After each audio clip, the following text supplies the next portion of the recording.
everyone, Happy New Year! It is a new year, so you know what that means is there's gonna be new cars, and here at AutoGuide, we try to drive everything. But at the start of every year, there are some cars we just can't wait to get behind the wheel of. These are the ones we anticipate the most, so we're gonna go through a quick list here of 8 vehicles that should come out this year if everything goes to plan, and we cannot wait to drive. We're gonna go through them in alphabetical order, so let's get started.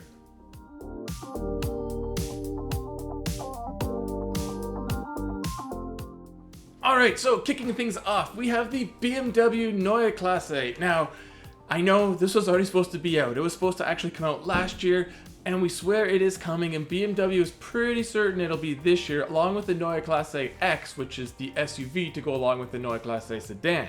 Now, we don't know much about the new vehicle, other than BMW claims it is the future of the brand, and it's supposed to be sort of an extension of one's living space, and has lots of new styling while still incorporating BMW elements. The Noya Class A isn't just a vehicle or even 2 vehicles. It's going to be a whole new family of vehicles, and chances are it'll be fully electric. So we already really like BMW's electric vehicles, so we have high hopes for this SUV car family.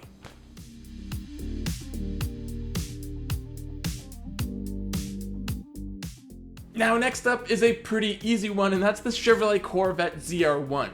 The specs on this car sound ridiculous, starting with the fact it makes over 1,000 horsepower in a Corvette with a full warranty. That's just nuts. It's already gone over 230 miles an hour in testing, and although we don't know the actual Nürburgring time yet, but we're pretty sure it'll start with a 6, and we're also real confident it will be the fastest American production car ever to lap the ring. In fact, it'll probably rival some of the best times period for so-called production cars. Now, the ZR1 won't sell in huge numbers, but it's crazy to think something that's sold alongside the Equinox and Silverado could be one of the fastest cars ever made. We can't wait to try this car out.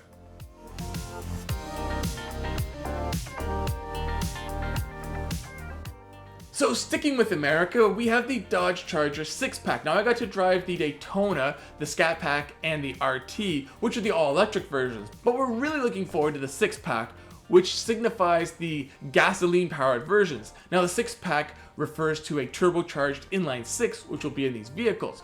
No V8s or Hemis as of yet, but although we'll miss the sound, we aren't going to miss the power, because the 3-liter turbocharged engine is going to make 540 horsepower in the top trim coupe. That's more power out of a 3-liter turbo than any BMW M3 or M4 currently sold. That's crazy. The Daytona EV I drove had excellent road manners, and although you could feel the weight, was really well in control. So an even lighter, just as powerful version that makes proper noises, sign me up. I can't wait to drive it.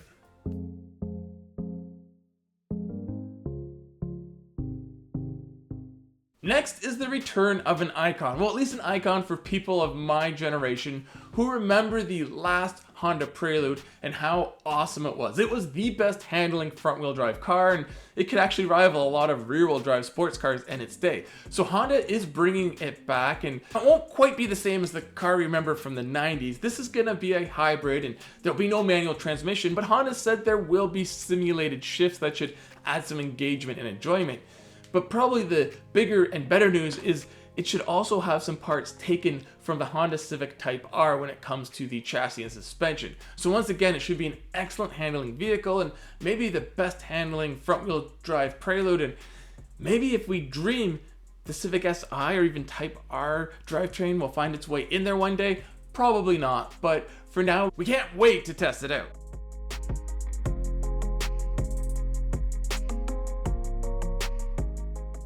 So, stepping away from our car-heavy list so far, we have the Hyundai Ionic 9. For those that aren't familiar, this is going to be Hyundai's 3-row SUV that is all electric. So, basically the sibling to the current Kia EV9. Why both companies use 9, I don't know. These vehicles only seat 7, but that doesn't matter. We saw it at the LA Auto Show, and we were impressed by its looks, and we can't wait to give it a try because the EV9 is a very good vehicle, so we're wondering how the Ionic 9 will drive in comparison, because currently when the two brands have siblings, they have their own identity. Sorento, Santa Fe, Telluride, Palisade. So we really look forward to seeing how this is, and if it has over 300 miles of range, it could be a great all-electric family hauler. But we won't know until we get to drive it.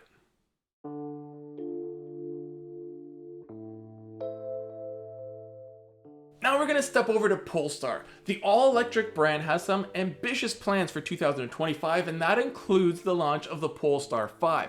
Now this is going to be their halo vehicle.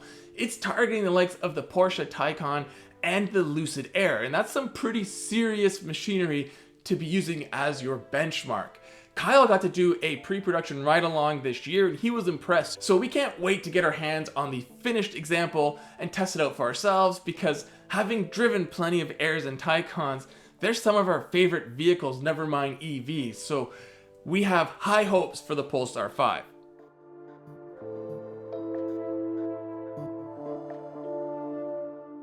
And now, possibly the most controversial vehicle on our list, the Porsche Boxster replacement that for now we're just calling the Boxster EV or the 718 EV or whatever you want to call it. The current 718 gas-powered cars are some of our favorites in terms of driver enjoyment, so we really are curious how Porsche is going to translate that to all-electric. Now, there's been some delays and hopefully it does come out this year, but judging by the Taycan and the Macan EV, Porsche knows how to do EVs right and make them still enjoyable and fun. This is probably the vehicle we have the highest hopes for, yet we're the least sure about, because as I said, the Boxster / 718 / Cayman have always been such fantastic driver cars, and we really hope Porsche nails that same sort of feel and formula with electricity powering it instead of gasoline, but only time will tell.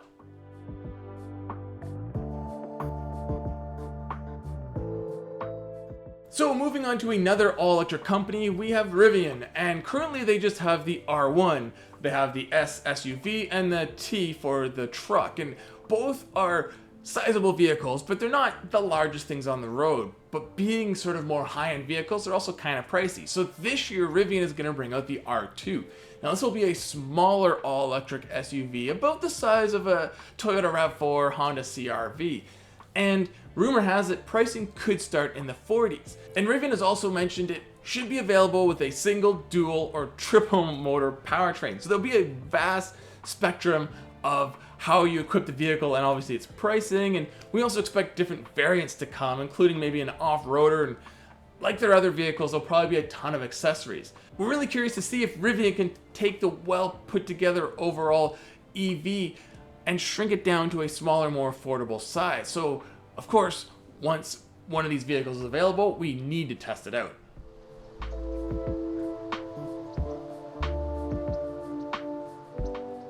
And finishing our list is an icon that finally is getting a new version, but it's going to be a little controversial. We're talking about the Toyota 4Runner. It's going to come with turbocharged 4 cylinders and regular hybrid mode, and soon Kyle's going to actually get to drive it. Now, the traditionalists are upset the V6 is gone, but we've sampled these powertrains in the Land Cruiser, which the 4Runner is very closely related, and that brings up another question: is how is it going to differentiate itself from the current Land Cruiser? Now, Toyota says both vehicles are going to attract a different kind of buyer, so we're really curious to try it out and see exactly how that's going to work and how the 4Runner does differ from its sibling. So there you have it. That is our list of the 8 vehicles we cannot wait to drive in 2025. We're sure your list is going to differ from ours, so let us know in the comments what vehicle you really can't wait to learn more about or get a chance to drive in 25.